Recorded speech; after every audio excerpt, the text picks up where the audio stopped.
Good morning. My name is Anna Lee, room 305. I have a problem with my air conditioner. Can you help me?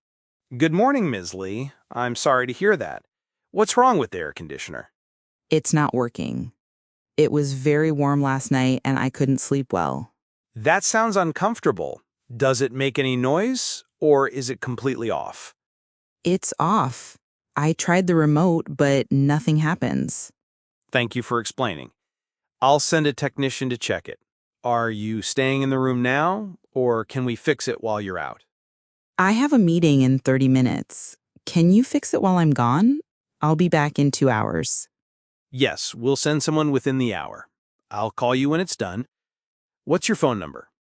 It's 555-0123. Thank you, Mark.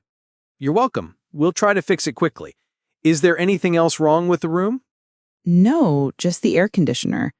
But if it can't be fixed, what can we do?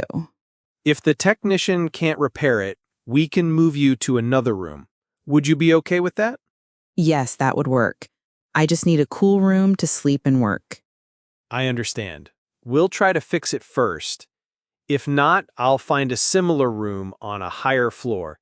They're usually quieter too. That sounds good. I do need a quiet room for my work calls in the evening. Got it. We'll prioritize the repair. If we need to move you, I'll have a room ready by the time you're back.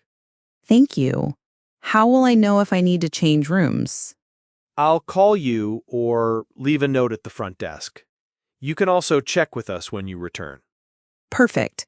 I appreciate your help. Is it possible to get an extra key for the new room, just in case? Of course. I'll prepare one if we need to move you. Anything else I can help with? No, that's all. Thank you so much, Mark. My pleasure, Ms. Lee. I'm sorry for the trouble. We'll take care of it. Thanks again. Have a nice day. You too. Enjoy your meeting.